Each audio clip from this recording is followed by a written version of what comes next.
अस्सलाम वालेकुम नाज़रीन, मैं रिजवान जाफ़र। सवाल है पाकिस्तान का और कराची की बारिशों पर बहुत बात हो रही है, हर तरफ से आवाज़ गूंज रही है। मुसलसल सब्जेक्ट जो है वो चलता रहा है कराची, लेकिन फिर भी जो है वो हल नहीं निकल रहा है।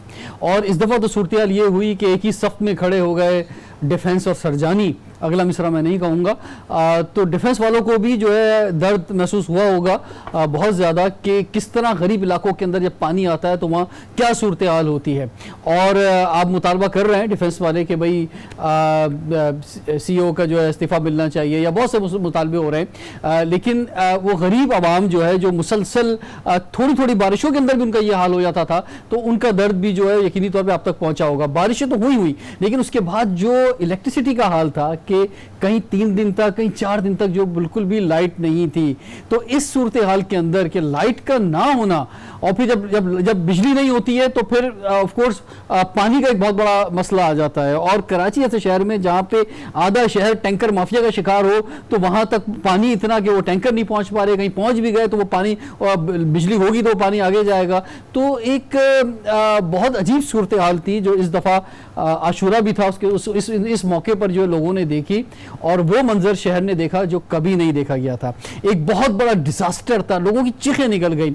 और लोगों की जब चीखें निकली तो लोगों ने कहा कि भाई हमने तो सबसे ज्यादा वोट इस शहर ने PTI को दिए थे, 14 MNAs बनाए थे। इतने MNAs तो PTI के पूरे पाकिस्तान में कहीं से नहीं बने। तो और इमरान खान साहब, हम तो जानते भी नहीं थे कि हमारे हल्के में कौन खड़ा हुआ है। अमूमी तौर पर बल्ले का निशान को बस जो लोगों ने वोट दिया, आपको वोट दिया था, उसका मतलब इमरान खान साहब वज़ीर आज़म पाकिस्तान, तो आपको वोट दिया था।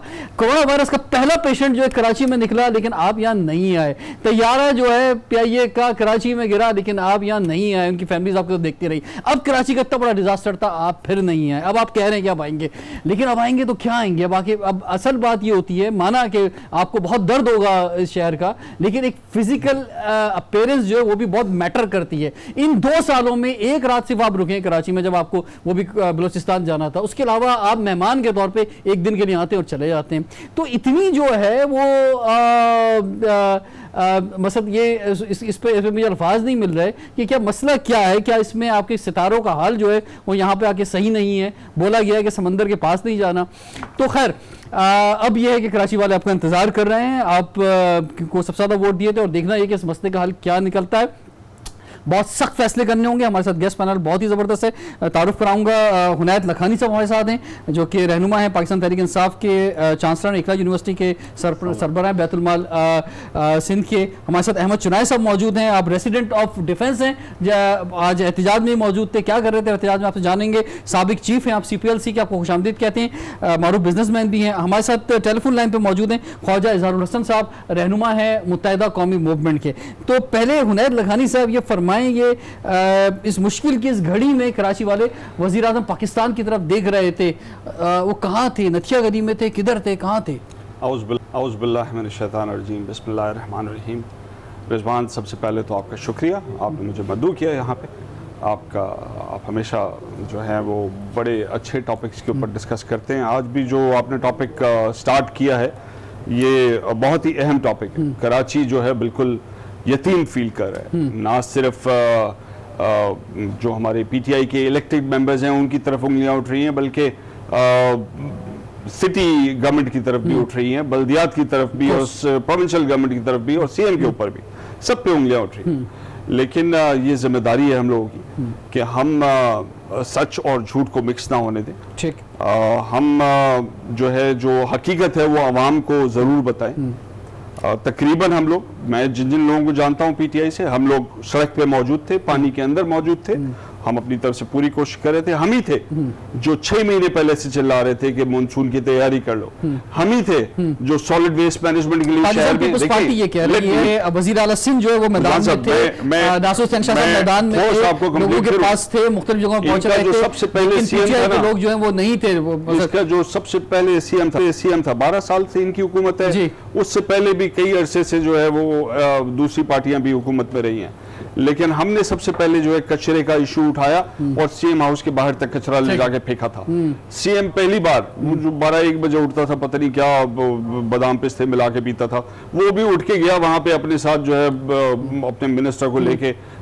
सवाल वज़ीर आज़म इमरान खान का मैंने आपसे वो कहाँ है? मैं आपको जवाब उसी का दे रहा हूँ हाँ। कि जो कचरा उठाने की सॉलिड वेस्ट मैनेजमेंट है उसका चेयरमैन कौन है? उसका चेयरमैन चीफ मिनिस्टर है। जो sewerage and water and sewerage board है उसका चेयरमैन कौन है? सर मुल्क का वजीर आजम कौन है? मुल्क के वजीर आजम लोगों के साथ नहीं खड़ा होना, उस शहर के साथ नहीं खड़ा होना जिसने उसे सबसे ज्यादा जो वोट दिए। लोगों को गुमराह मत करें, लोगों को हकीकत बनाना नहीं, मैं सवाल कर रहा हूं सर। देखिए, मैं आपका सवाल जो है वो थोड़ा सा उसका एंगल जो है वो गुमराह करने वाला है। लोगों को ये पता होना चाहिए कि जो मेंबर्स होते हैं नेशनल असेंबली, प्रोविंशियल असेंबली के, वो उनका काम लेजिस्लेशन है। हम लोग अपोजिशन में, हमारा काम है आवाज उठाना। अच्छा, फिर वोट लेने भी कराची नहीं आएंगे, इसका मतलब ये हुआ आप फिर दोबारा से गलत तरफ ले जा रहे हैं ना।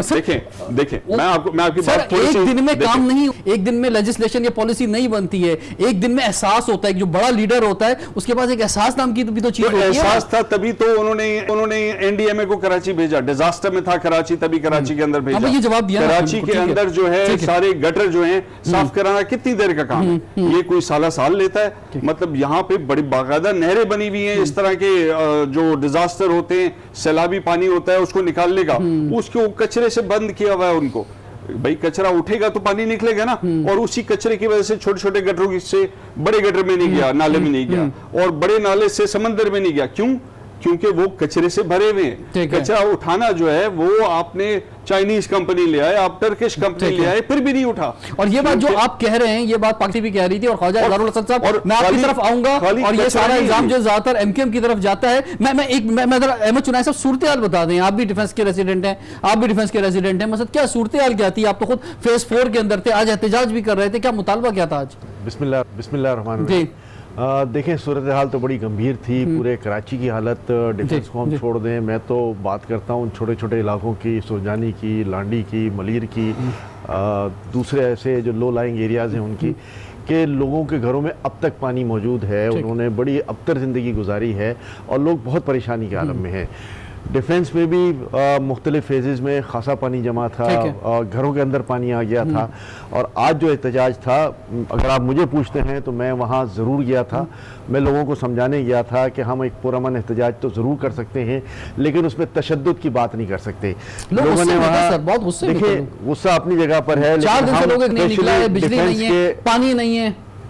डिफेंस के लोग पढ़े लिखे बाशऊर हैं, पहली दफा उनकी जिंदगी में सूरत हाल आई है, तो हर दफा बारिशों के अंदर हर वक्त होता रहता है। वहीं से एमएनए भी है, वहां से पीटीआई का न सिर्फ एमएनए है, पीटीआई का एमपी है, पीटीआई के 4 काउंसलर्स भी हैं, तो उनकी भी एक बहुत बड़ी भारी जिम्मेदारी आयद होती है।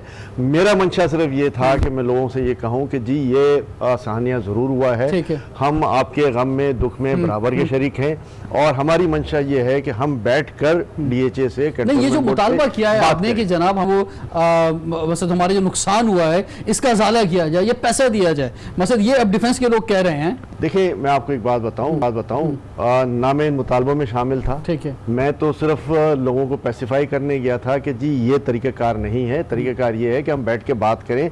हमने लोगों को वहाँ पेशकश की कि हम 4-5 लोग 10 लोग अंदर जाके बात करके आते हैं। इतने बड़े मजमे के साथ ज़ाहिर बात नहीं हो सकती, हर एक के अपने अपने व्यूज़ होते हैं, तो फिर बात नहीं होती, सिर्फ क्रिटिसिज्म शुरू हो जाता है।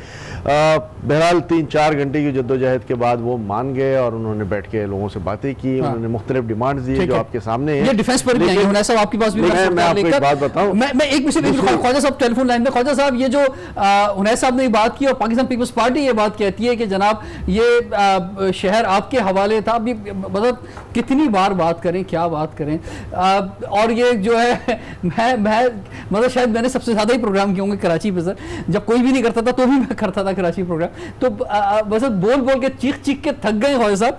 तो ये जो अब इन द एंड जो है ना, ये बिल्कुल लास्ट लिमिट थी जो आगे जो है ना वो मामला इस जगह पे पहुंच गया। लोग कह रहे हैं कि अब हमें इससे कोई मतलब नहीं कि कौन जो है वो आकर हम पर हुकूमत करे, सियासी जमाती करे या कोई और आके करे, मतलब लोगों की सोच बहुत आगे बढ़ गई है। मैं आपको बताऊं कि इन 4 दिनों के अंदर मैं आपको पता है बहुत सोशल हूं, कोई 25 से 30 लोगों ने मुझसे पूछा है कि यार इमिग्रेशन का बताओ, हमें नहीं रहना है यहाँ पे, हमें इमिग्रेशन लेनी है, कहीं से हमें निकलना है इस मुल्क से।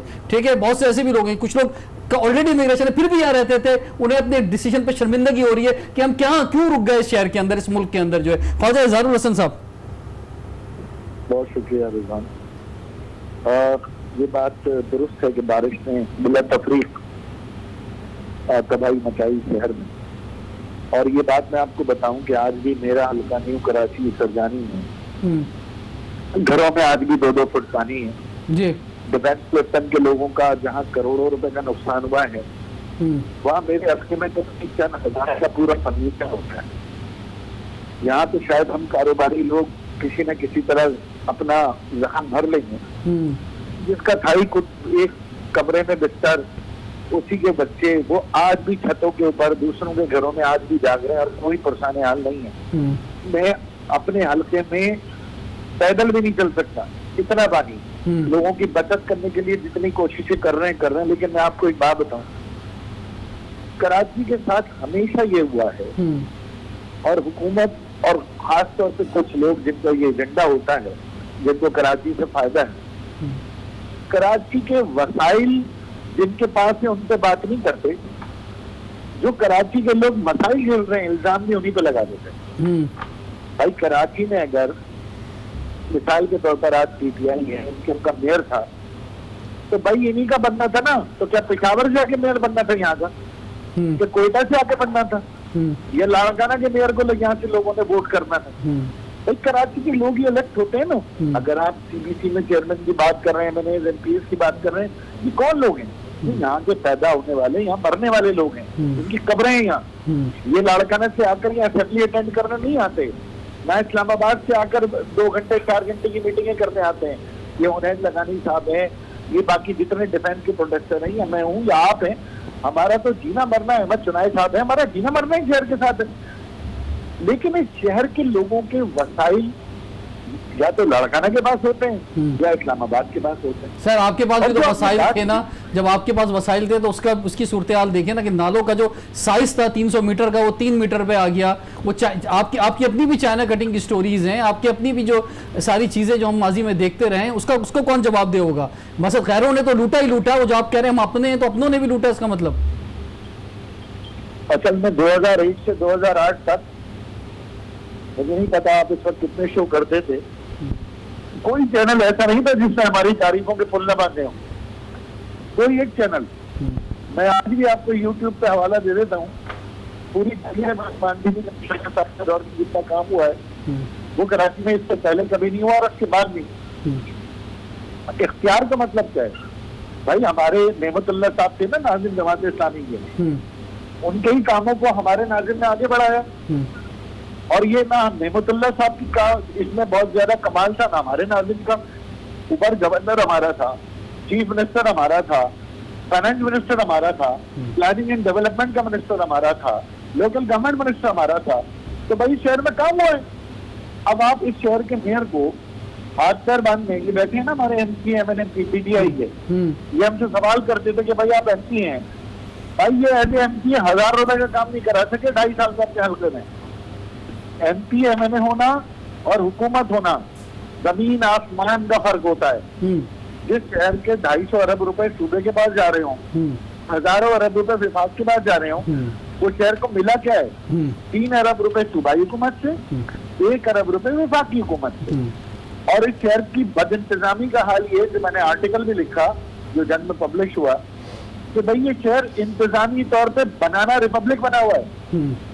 20 मल्टीपल सिविक एजेंसियां हैं जिसमें आप जाने के बाद ये तय नहीं कर सकते कि कचरा उठाना जिम्मेदारी किसकी है। ठीक है, ठीक है जी। और सबने हस्बे तौफीक अपना अपना जो है हाथ साफ किया है वक्त के साथ साथ, चाहे जितनी भी आप ये इदारों के नाम कहेंगे, यानी कच्ची बस्तियां जो है बनती चली गई, नालों पे बस्तियां बनती चली गई, और सिर्फ 1-2 फ्लोर नहीं 4-4 फ्लोर जो है बनते चले गए। और आपको पता है वो कैसे बने होंगे।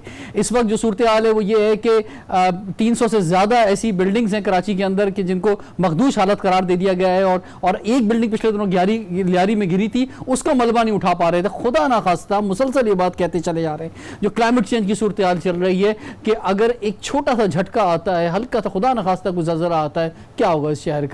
तो एक बहुत बड़े प्लान की ज़रूरत है और एक थोड़ी बेरहम वाले प्लान की ज़रूरत है, इंसाफ पे मबनी, मेरिट पे मबनी। ब्रेक के बाद कंटिन्यू करते हैं सवाल पाकिस्तान।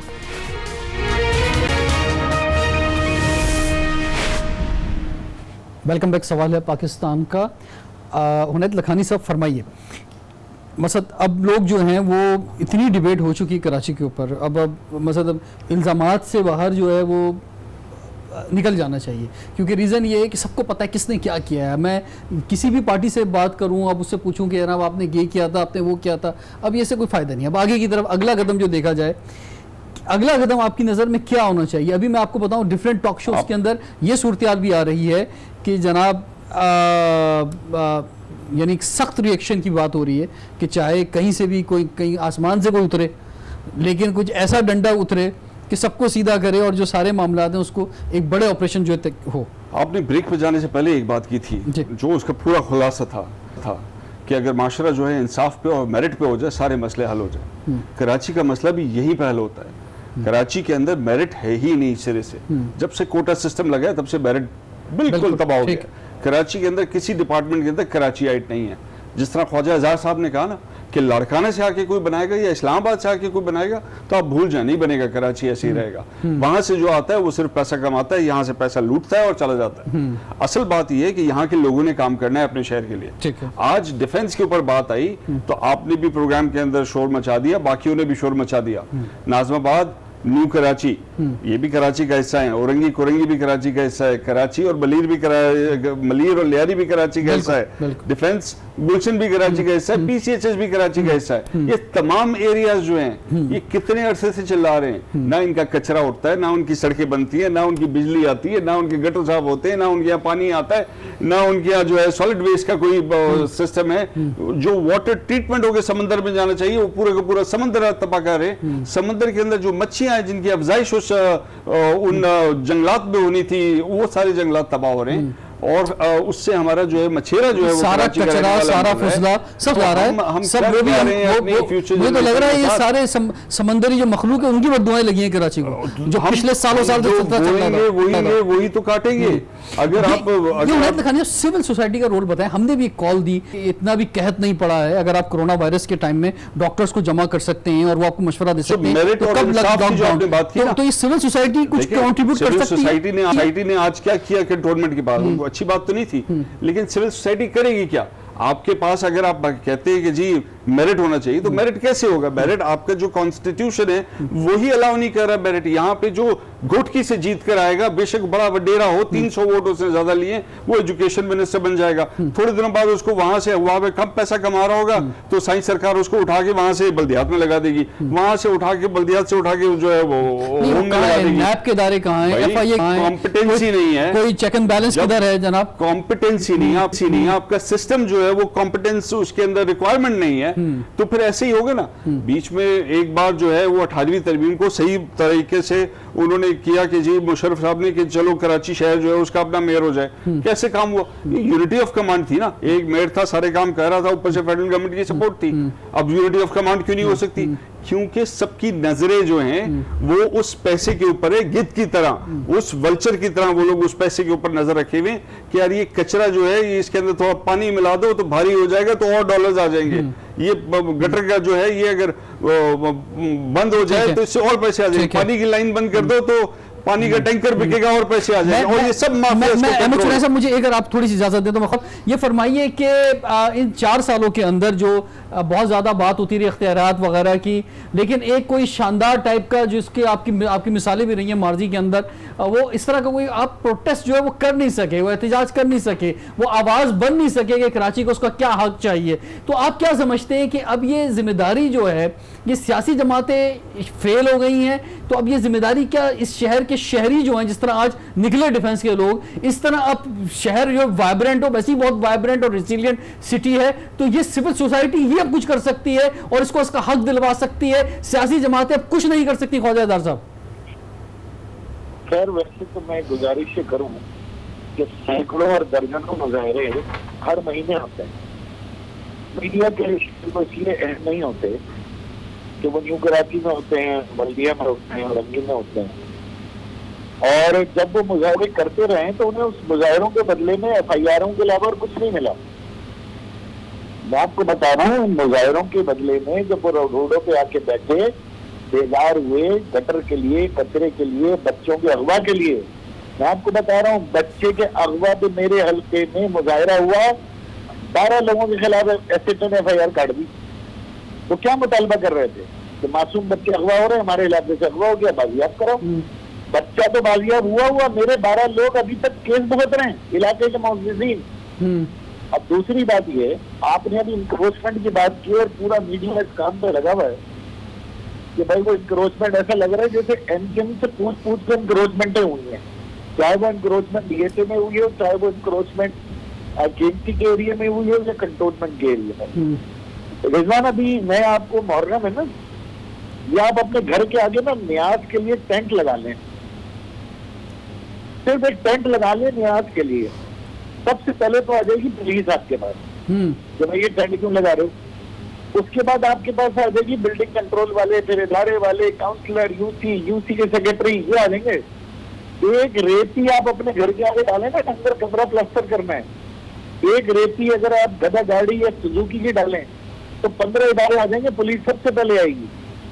आप इस इलाके में जो गैर कानूनी तामीरात में वो करोड़ों रुपए रिश्वत लेकर लोग बनवाते हैं, कोई एमकेएम से पूछ के थोड़ी बनवाता। चलो भाई 22 अगस्त के बाद, अभी तो हम ये ना कल मेयर चला गया, मैं आपको चैलेंज कर रहा हूँ, पीपल्स पार्टी मेरे इलाके में पीने का पानी दे दे, फेवरेट दे दे, इंक्रोचमेंट हटा दे, और ये काम मेयर जो 4 साल में नहीं कर सका ना, चले भाई वो 1 साल में कर दें।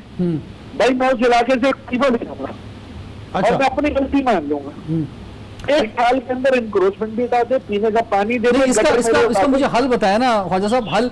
हल जो है, मैं तो हल की बात कर रहा था कि भाई अगर सियासी जमातें फेल हो गई हैं तो मसले आप बता रहे हैं और ये हैं, मसले मौजूद हैं। मैं भी ब्रेक से पहले कह रहा था कि कच्ची आबादियों पे जो इलाके बने वो 4 मंजिला 5 मंजिला बिल्डिंगें कैसी बन गई हैं। वो ठीक है, हर एक ने अपने हिस्से के हिसाब से जो है कमाया है इस शहर से, लेकिन अब आप मुझे हल बताया ना इसका। असल में मसला ये कि जब आपने टेढ़ा सवाल किया तो मेरे जवाब के ऊपर अब आप दूसरी तरफ निकल गए। चले अब आगे चलते हैं। हल ये है, सियासी जमातें फेल नहीं हुई हैं। सियासी जमातें अगर फेल हो गई हैं तो इसका मतलब है आपका आइन फेल हो गया। आपके आइन में सियासी जमात ही इस मुल्क का नज्म नस्क चलाती है। एक मसला हल ये है कि जो मैंने बात बार बार कर रहा हूँ, भाई कराची न लाड़काना से चलेगा न इस्लामाबाद से। कराची का पैसा कराची पे लगाओ। 250 अरब रुपए अगर ये शहर लोकल टैक्सेस से दे रहा है, लोकल टैक्सेस से, beauty parlour, tuition, school, services and shelter, जब ये 250 अरब दे रहा है तो आपको 160 अरब रुपए वर्ल्ड बैंक की क्यों चाहिए? मेरे शहर आपको 250 अरब रुपए सालाना दे रहे हैं तो आपको वर्ल्ड बैंक के 160 अरब क्यों चाहिए? मेरा तो सवाल ये है।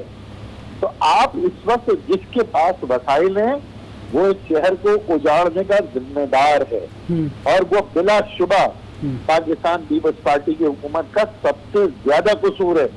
अगर हमें 10 कोड़े लगाने हैं ना तो 100 कोड़े उनको भी लगने चाहिए। ठीक है, हमारा जितना हिस्सा है उतना कसूरवार हमें ठहराए। हमारे ऊपर सियासी खाली पीपल्स पार्टी को बचाने की कोशिश ना की जाए। ठीक है Khwaja Sahab, thank you very much. बात फाइनेंशियल जो है वो चैलेंज की भी बहुत बड़ी है। अभी हमारे पास 1 अरब डॉलर नहीं थे, हमें कहीं और से लेके कहीं और देने पड़ गए। यहाँ पे 10 अरब डॉलर मांगे जा रहे थे कराची के लिए, फिर वर्ल्ड बैंक से, फिर वफाक जो है यहाँ पे पैसे नहीं दे रहा। वफाक के अपने चैलेंज हैं वहाँ पे मुल्क चलाने के लिए। एक बड़ी चेन है जो कि चेन ऑफ कमांड जो है उस पर सवाल है, और इस पर बेहतर अंदाज में जो है वो वज़ीर आज़म ही एड्रेस कर सकते हैं। टाइमिंग ब्रेक का, ब्रेक के बाद अहमद चुनाई साहब से आगाज़ करेंगे सवाल पाकिस्तान। Welcome back. सवाल पाकिस्तान का हल की बात हो रही है जनाब, क्योंकि आवाज़ें तो बहुत उठ चुकी हैं कराची के हवाले से। अहमद चुनाई साहब फरमाइए। हमें याद है कि कराची का एक सबसे बड़ा मसला, आज जिस तरह हम बारिश की, लोकल गवर्नमेंट की, डेवलपमेंट की बात कर रहे हैं, एक ज़माने में लॉ एंड ऑर्डर एक बड़ा मसला था, और काफ़ी हद तक जो है अभी भी स्ट्रीट क्राइम मौजूद है, लेकिन काफ़ी हद तक ये मसला जो है हल हुआ, और उसमें पॉलिटिकल विल जो आप कहते रहे कि पॉलिटिकल विल होनी चाहिए। अभी भी आप समझते हैं कि ये जो डेवलपमेंट का जो बहुत बड़ा मसला है, इसके आपके नज़दीक इसका हल क्या है? देखें, बात यह है कि उस वक्त भी हम हमेशा ये कहते थे कि पॉलिटिकल विल होगी तो मसाइल हल हो जाएंगे। ठीक है। जब एक पेज पे बैठे 2013 के अंदर तमाम पॉलिटिकल पार्टीज बैठी, इस्टेब्लिशमेंट साथ बैठी, तो फिर आपने देखा कि 1.5 साल के अंदर कराची में जहां रोजाना 25-30 कत्ल होते थे वो खत्म हो गए। वो तो चले मुमकिन था, लेकिन ये जो डेवलपमेंट का मामला है ना, इसका ताल्लुक बहुत बड़ा जो है ना वो कमाई से है, सियासी जमातों की। देखिए सियासी जमातें चलती कैसे हैं आपको मालूम है। फिर अच्छा, सब जितने भी लोग आए हुए हैं, लाखों जो लगाता है उसे करोड़ों चाहिए, जो करोड़ों लगाता है उसे अरबों रुपए चाहिए। तो ये डेवलपमेंट का ताल्लुक बड़ा खतरनाक है सर, पैसे से जुड़ा हुआ है। मैं उससे कतई नजर मैं इसकी कमाने की बात नहीं करता। मैं ये बात का कारोबार बंद करना चाह रहे हैं हम। मैं ये बात करता हूँ कि मैनेजेबल चीजें क्या है। पंजाब इतना बड़ा सूबा है, मुल्क का जो है वो 11 करोड़ की आबादी का सूबा है, सिंध जो है वो बहुत बड़ा सूबा है, बलूचिस्तान रकबे के लिहाज से बहुत बड़ा सूबा है, केपी की अपनी डायनामिक्स है। तो ये इतने बड़े बड़े सूबे हैं कि इनकी मैनेजमेंट नहीं हो सकती।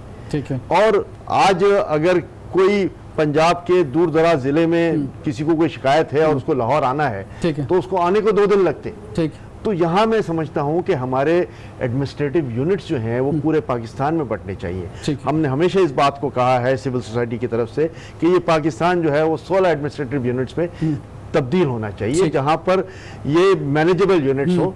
और मैं ये समझता हूँ कि सबसे ज़्यादा अच्छी बात उसमें ये होगी कि जो हमारे पसमानदा इलाके हैं, कि जहां आप देखते हैं कि लोग जो हैं एड़िया रगड़ रगड़ के मर जाते हैं, उनके पास हॉस्पिटल की सहूलत नहीं होती, उनके पास जो है वो स्कूल और कॉलेज की सहूलत नहीं होती। स्कूल कॉलेज के लिए आने के लिए उनको कराची आना पड़ता है, हैदराबाद आना पड़ता है, लाहौर आना पड़ता है, पेशावर आना पड़ता है, कोयटा आना पड़ता है।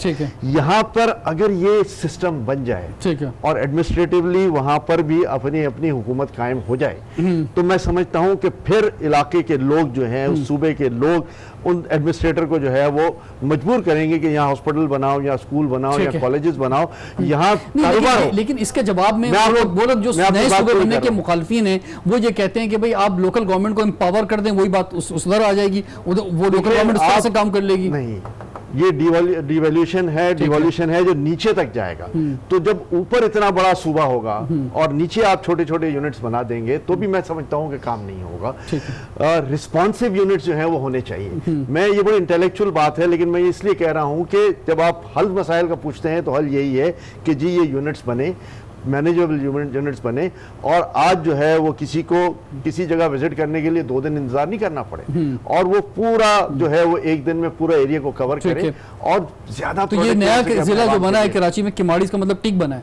40 मैं अभी उस बहस 40 लाख का एक जिला था, उसको 2 हिस्सों में डिवाइड कर दिया एडमिनिस्ट्रेटिव तौर पे, ठीक नहीं किया। मेरी बात सुन ले, मैं जो ये कहना चाह रहा हूँ कि जो भी कुछ बने वो एक मैच स्केल पे बात करें, उसके पीछे पॉलिटिकल या लिसानी मामला ना हो, बिल्कुल ना हो। हम टिट्स एंड बिट्स की बात ना करें, हम करें तो एक कॉम्प्रिहेंसिव पैकेज लेकर आए और उसमें फिर तमाम पॉलिटिकल पार्टीज जो हैं वो एक पेज पर आए कि खुदारा इस मुल्क को हमें ठीक करना है, इस मुल्क के अंदर हमें खुशहाली लानी है, इकोनॉमिकली भी। ठीक है। अच्छा हुनैद लखानी साहब, आपसे भी बहुत से लोगों ने आपकी जान पहचान में होंगे जिन जो ऑलरेडी इमिग्रेशन ले चुके हैं मुख्तलिफ मुल्कों की, जो फैसला इस फैसला नहीं कर पा रहे थे कि पाकिस्तान में रहें या बाहर रहें। आप समझते हैं कि ये जो लोगों के फैसले जो हैं वो अब चेंज होंगे इस 1 हफ्ते की सूरत हाल के बाद? लोग बोलेंगे यार छोड़ो, निकलो बस यहाँ से। आपका सवाल जो है उसका जवाब बड़ा मैं दूं, लेकिन उससे पहले मैं आपकी इजाज़त लूंगा और मैं अहमद साहब को जो है सेकंड करना चाहता हूँ। अच्छा। जो उन्होंने बात की, बड़ी इंटेलेक्चुअल बात की, बड़ी ठीक बात की। 16 इंतजामी यूनिट्स अगर हों उसमें कोई अर्ज नहीं है, लेकिन सिर्फ एक प्रॉब्लम ये कि हमारी जो कॉन्स्टिट्यूशन है, जो इस वक्त की डेमोक्रेसी है, उसमें वो किस तरह अचीवेबल है। सो प्रैक्टिकल बात जो है उसमें मैं अभी भी ये कहूंगा कि when there is a will there is a way. ये बात आपने भी कही, ये बात इन्होंने भी की, और ये पहले हुआ है। देखिए ना, आपके कराची में जब हमने फैसला कर लिया कि अब टेररिज्म नहीं होगा तो टेररिज्म नहीं हो रहा, हमने फैसला कर लिया कि अब पर्चियां नहीं चलेंगी, पर्चियां नहीं चल रही, हमने फैसला कर लिया लियारी बॉयज अब नहीं कबूल है, नहीं हुए, हमने फैसला कर लिया बोरियां अब नहीं चलेंगी, नहीं हुआ, हमने फैसला कर लिया कि कराची बंद नहीं होगा, बंद नहीं होता। तो ये जहां फैसले हुए थे वही फैसले फिर दोबारा होने चाहिए। सारे फैसले पॉलिटिकल विल की वजह से नहीं हुए, सारे फैसले डंडे के जोर पे हुए हैं। हाँ। इन लोगों के हाथ में होता तो कभी भी ये लोग ये काम नहीं करते, क्योंकि ये लोग पैसा बनाते थे इससे। ठीक है। अब हो गया है, तो जब ये भी हो जाएगा ना कि कराची को बनाना है, क्योंकि तो जहां से वो फैसले हुए थे वहीं से फिर ये फैसले होने चाहिए कराची को बनाने के हवाले से। हमारा मुल्क है, हमें इसके लिए अपनी जान भी देनी पड़ती है, हम जाके करना पड़ेगा। समझता हूं कि हमें सिर्फ कराची को नहीं बनाना, हमें पूरे मुल्क को बनाना। वो कराची से एक चीज मैं इसमें ऐड करूं, कराची लसानियत की बुनियाद पे डिवाइड नहीं हो सकता। ठीक है। कराची एडमिनिस्ट्रेटिव कंट्रोल, लोग जा रहे हैं मुल्क छोड़ के जाने को, एक हफ्ते के अंदर की बात की ना। देखें, ये कुदरत का निजाम है कि आपकी कब्र जो है आपको बुलाती है, जहां पैदा होते हैं वहीं पे आपकी कब्र जो है उसका निजाम। बहुत बहुत शुक्रिया। अब जहां भी चले जाएंगे वापस यही चुनाव साहब, ख्वाजा जाफर को इजाजत दीजिए। सवाल है पाकिस्तान का।